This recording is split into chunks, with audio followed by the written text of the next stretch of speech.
আমরা কল্পনাও করতে পারি নাই একটা নির্বাচনের পরে কার্টুন শেয়ার দেওয়ার জন্য হাসান ইনামকে গ্রেফতার করা হবে মাননীয় স্পিকার। 25 ধারায় রয়েছে যে বিধিতে মামলা হয়েছে, 25 ধারায় রয়েছে যৌন নির্যাতন করা হইলে, সংক্ষেপে বলছি, তাইলে এই ধারায় মামলা করা হবে। আমরা মন্ত্রীদেরকে আমরা প্রশ্ন করতে পারি না, এবং আমি মনে করি এটির মাধ্যমে আমার অধিকার বঞ্চিত হচ্ছে। এবং এটাও আমলে নিচ্ছে বিধি 45-এ যে তারকা চিহ্নিত প্রশ্নের ডিসক্রিপশনটা, এটা আপনার উপরে আছে, এটা আমরা জানি। আপনি যদি চান সেটা লিখিত বা টেবিলে দিয়ে দিতে পারেন, সেটাও আমরা জানি। কিন্তু এটা ফাংশনাল ডেমোক্রেসির জন্য এবং এটা ফাংশনাল পার্লামেন্টের জন্য মাননীয় স্পিকার আমরা কোথায় বলবো? আমরা যদি মাননীয় মন্ত্রীদেরকে জবাবদিহিতার আন্ডারে না আনতে পারি, আমাদের কথা বলার জায়গা একদমই সীমিত, 2 মিনিট 1 মিনিট 1 মিনিট 30 সেকেন্ড দেওয়া হয়, সেই জায়গায় আমরা মাননীয় মন্ত্রীদেরকে চলমান বিভিন্ন বিষয়ে আপনার প্রশ্নের মধ্যে তাদেরকে আনি। কিন্তু আমরা দেখেছি গত 2 সপ্তাহের সেশনে আমাদের এই যে তারকা চিহ্নিত প্রশ্নগুলো সংসদের কার্যপ্রণালীতে থাকলেও সেগুলো শুধুমাত্র টেবিলে দিয়ে দেওয়া হয়, যার ফলে আমরা মন্ত্রীদেরকে আমরা প্রশ্ন করতে পারি না, এবং আমি মনে করি এটির মাধ্যমে আমার অধিকার বঞ্চিত হচ্ছে, এবং আমি সম্পূরক প্রশ্ন করতে পারি না, আমি অধিকার বঞ্চিত হচ্ছি। যেমন চলমান ঘটনায় যেটি গুরুত্বপূর্ণ, আমরা কল্পনাও করতে পারি নাই একটা নির্বাচনের পরে কার্টুন শেয়ার দেওয়ার জন্য হাসান ইনামকে গ্রেফতার করা হবে মাননীয় স্পিকার।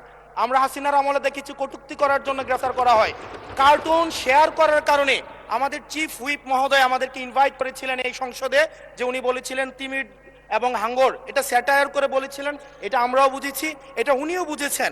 কিন্তু মাননীয় স্পিকার, দুঃখজনক বিষয় হচ্ছে যে এই কার্টুনটি শেয়ার করার কারণে আমাদের মাননীয় চিফ হুইপ মহোদয়ের এক কর্মী মামলা করেছে 25 ধারায়। যেই মামলা 25 ধারায় যদি সংক্ষেপে বলি, আপনি মাননীয় স্পিকার, মাননীয় সদস্য, 1 মিনিট মাননীয় স্পিকার, আমরা এমনি সুযোগ পাই না, সুযোগ দেওয়া হয় ঠিক না। আছে, আমরা কবে ট্রেজারি ব্রাঞ্চে যাব, 45 মিনিট ধরে কথা বলবো, অবশ্যই বলবো, সেদিন অবশ্যই ইনশাআল্লাহ আসবে। মাননীয় সদস্য, আপনি একটু শেষ করুন দয়া করে। জাস্ট 1 মিনিট মাননীয় স্পিকার। 25 ধারায় রয়েছে যে বিধিতে মামলা হয়েছে, 25 ধারায় রয়েছে যৌন নির্যাতন করা হইলে, সংক্ষেপে বলছি, তাইলে এই ধারায় মামলা করা হবে। কিন্তু মাননীয় স্পিকারের মাননীয় হুইপ মহোদয়ের যেই মিমটি শেয়ার করা হয়েছে, সেখানে কোথায় যৌন নির্যাতন করা হয়েছে?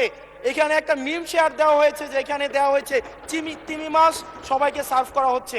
এবং এই ধরনের মামলায় আমাদের এই অভ্যুত্থান পরবর্তী সময়ে বিরোধী দল মতকে দমন নিপীড়নের জন্য গ্রেফতার করা হচ্ছে, এবং জামিনও দেওয়া হচ্ছে না। এবং এইখানে কোনো ধারায় 25 ধারায় সাইবার নিরাপত্তা যেটা আইন এই সংসদে পাশ করা হয়েছে, এই আইনে কূটনীতির জন্য বা রাজনৈতিক স্যাটায়ারের জন্য আমাদের হচ্ছে মামলা করার কোনো বিধান নাই। সেই জায়গাতে এই প্রশ্নগুলো আমরা কাদেরকে করব? যদি আমাদেরকে আমাদের এই মৌখিক প্রশ্ন উত্তর পর্বটি যদি আপনারা বাদ দিয়ে দেন, তাহলে আমরা কাদের কাছে প্রশ্ন করব?